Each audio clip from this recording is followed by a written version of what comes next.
Alright, so what is up mga kabeheros, mga chief, isang magandang araw sa inyong lahat. No? For today's vlog, i-unbox natin tong in-order ko sa Lazada. Brake lever guard para sa ating adobo. Okay, adobong puti. No, syempre, in-order natin nung sibin-sibin Add to cart. And ang bilis ng shipping. Ano pa hinihintay natin? Let's go! Buksan na natin to.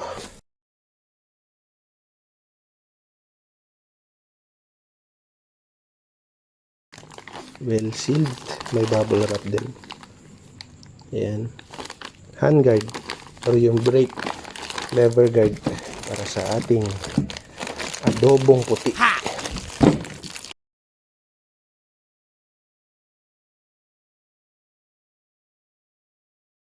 Ayan na siya. Ayan, ito. Pangkanan to. Sa right side.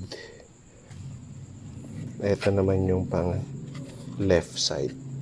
Ayan. Carbon Lodi. Hey!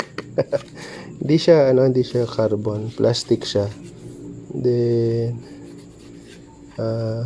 kalam sticker to. Yung carbon niya. Ito is bakal. Bakal to.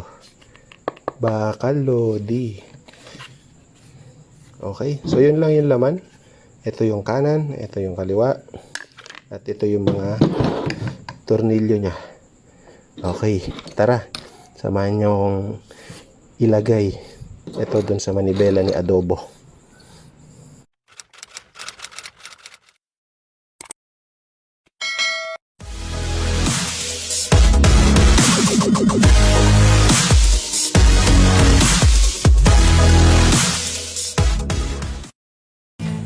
So ayan, install na natin yung ating lever guard. Pero syempre, kailangan natin ng tools. So ito yung mga tools na gagamitin natin. Allen. So pagpasensya nyo na yung Allen wrench ko, hindi yung original eh. So Allen 5, Allen 4, tapos screw. At kung hindi kakayanin ng screwdriver, ito. Impact tools, no? Or yung power tools, tsaka itong T-wrench. Ayan. Kasi ito, kung wala ka nito, ito. So, lalagay mo dito. Suot mo ganyan. Ayan. Yung bala ng impact tools. Okay? So, ito na lang gagamitin natin. Wag na to. Kasi syempre, ito, virgin pa to. Virgin pa. Mahirap tanggalin to. Okay? So, tara. Install na natin. Okay, ayan. Si kamote cake. Siya kasama natin mag-i-install. Ayan o, parang natatay siya. Hirap.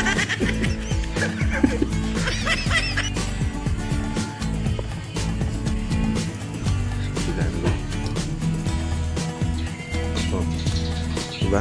Para siyang natatay. Hey! Hindi na natin gagamitin itong tornilyo to kasi ano na, maigsi. So ang kasama niyang tools, hawak po. Ito, Allen na mas mahaba. Ayan, kumpara dyan. Ayan, mas mahaba. So kailangan nyo ito. Pag bumili kayo, kung wala to sa pinadala ni seller, bili na lang kayo. Mura lang naman to. Okay. Okay na. Lagyan na natin.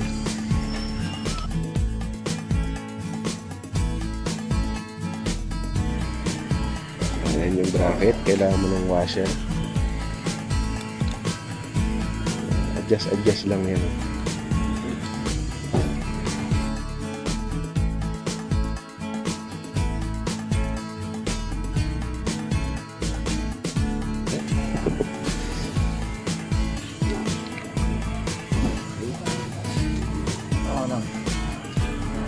Sinisipat niya, magaling magsipat yan eh.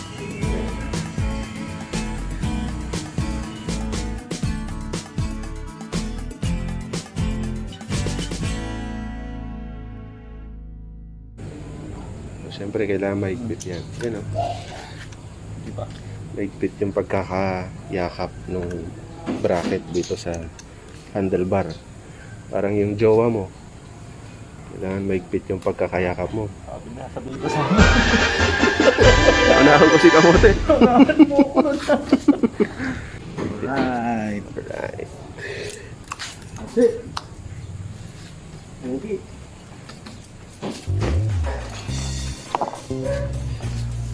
Yan siya. Yan, bago natin ituloy yung installment, ito pala yung parang plastic clamp niya. So, ito makapal. 4. Ito yung manipis. So, ito yung ginamit namin para mag-fit siya dito sa handlebar. Kasi pag itong makapal, hindi siya mag-fit. So, ito yung ginamit namin. Extra lang to, kumbaga. Pag manipis yung handlebar nyo, ito gamitin nyo. Pero since makapal yung handlebar ni Adobo, yung manipis yung ginamit natin. Okay, let's go! So, ito na yung sa kanan. Kailangan nyo ng washer dyan pag kayo maglalagay na. Kasi, kung mapapansin niyo yung butas nito, pahaba. Pwede kang mag-adjust. Pwede iusog mo doon, pwede iusog mo dito. So, kailangan mo tong washer.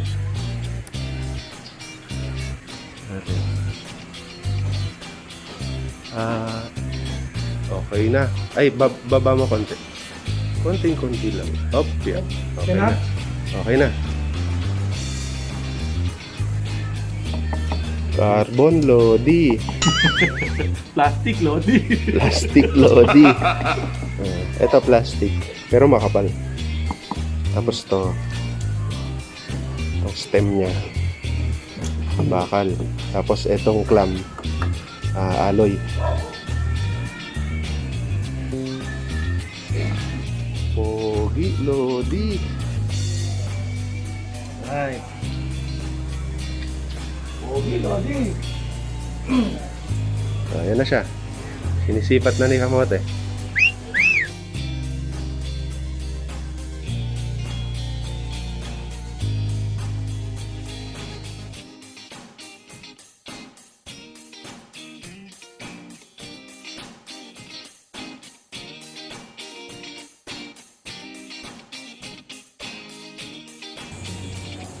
Ayan, try nating ikutin yung manibela. Okay, hindi siya tumatama.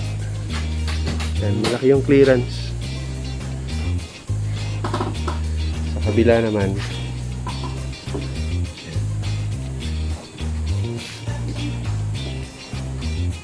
Sumasagad siya. Tumatama. So, ginawa na namin lahat ng adjustment. Talagang tatama siya rito. Ayan. Pero nalalak naman siya. Nalalak dito. Ay mag-alala. Kaya namang ilak yan. Okay, so walang problema sa lock. At siyempre hindi naman kayo liliko ng ganyan sa likod, di ba? Okay?